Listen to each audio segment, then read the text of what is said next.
Okay, so that's what I was trying to do. Now let's discuss what you saw in doing it. Did you see moments in which I was probing some of these different elements? Can any of you comment on that?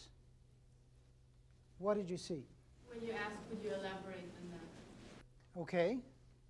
And what was I doing at that point? You wanted further depth or further discussion, or more clarification of exactly. Right. Now that's a standard that I was using, a standard of clarity.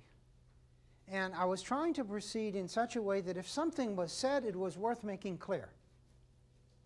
And so I would always try to make sure that every student's contribution is clarified, so that no point is just sort of there but ignored because we didn't understand it. If it comes there, if it enters in, then let's clarify. Let's understand. Any point worth making is worth understanding. That was a premise.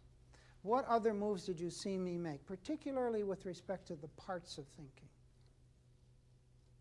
Did purpose ever come up? When did that come up? At the very beginning. Why should a discussion of purpose typically occur at the beginning?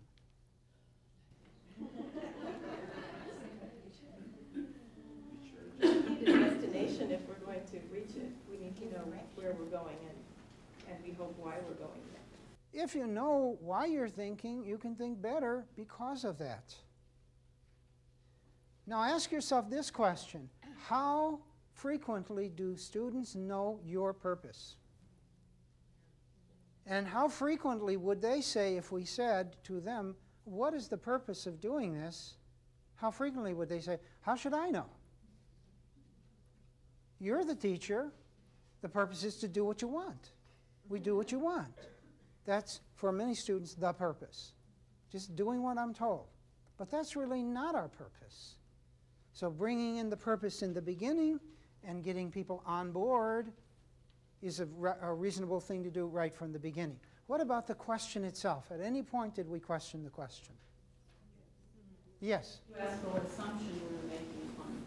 Right. So the question became the subject of discussion for a while. Did that make our discussion better? Do you see? So questioning the question can improve the quality of the discussion of the question. But how infrequently do we question the question? Do you see? So if we understand that an important element in thinking is the question, and we question that question, we can help the students to orient better toward the question itself. What about data? Information. How did that come in? How did that play a part? Yes? When we were listing all the obstacles, that was kind of like gathering, brainstorming. That was our gathering of data. So we formulated this obstacle. We formulated that obstacle. These were candidates to consider. Data to interpret, to determine whether this or that or the other one was most significant. So you have to have those data. If you're leading a discussion on something and the class can't think of any data, well, you can't go anywhere then. No data, no thinking. Bad data, bad thinking.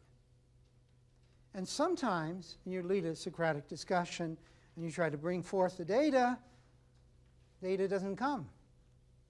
And you're not going to be able to get very far. Sometimes you have to give them the data first. Let's all read this story first. Many students, by the way, learn to discuss stories they've never read. And they actually get good at it. And so, damn the data, full speed ahead. We'll simply discuss it. We'll just hear what other people say and just sort of jump in.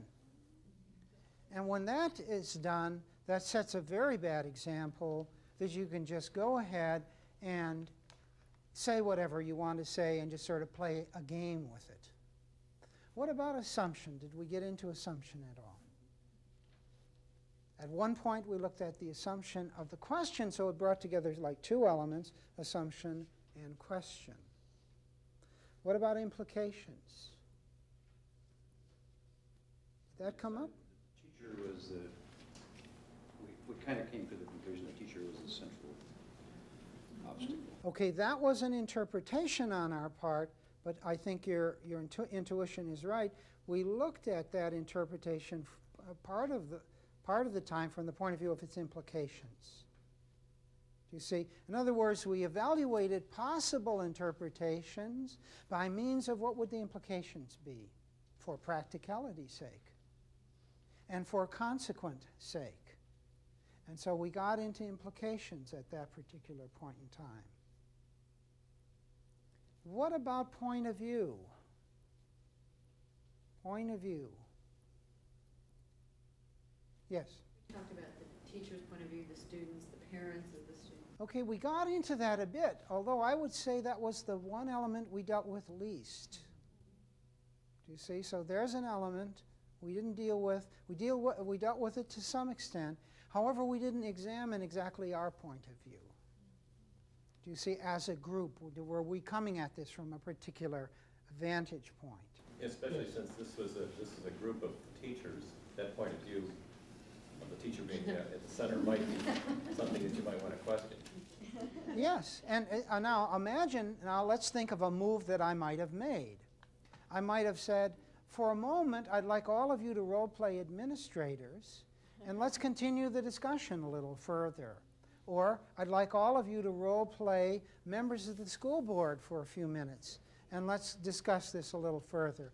I'd like you all now to think of yourself as parents, and I'd like to discuss this a little further.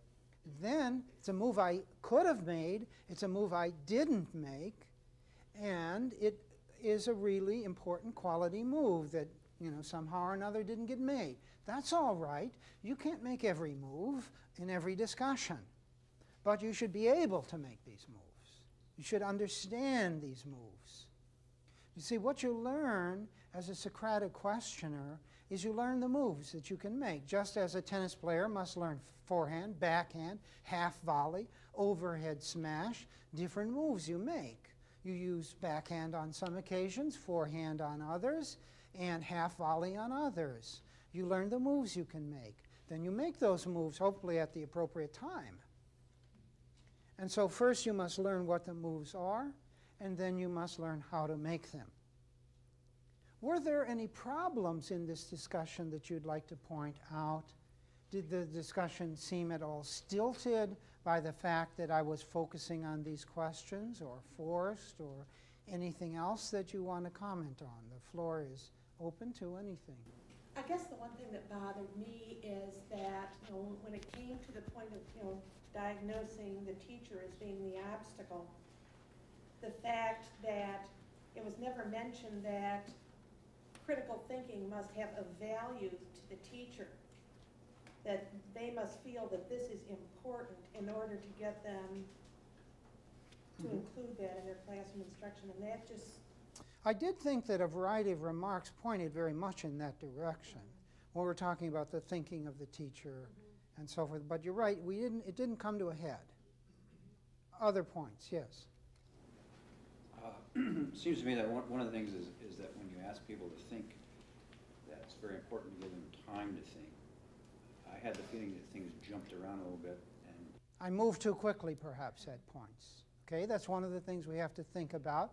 Maybe we're going too fast. Maybe we want to say, okay, let's all think about this for a few moments. Here's the question. Let's have a little think time. And then you walk up and back thinking for a couple minutes. That's a possible move you can make. I didn't make it. I might have made it. It's a good move. Be aware of that move.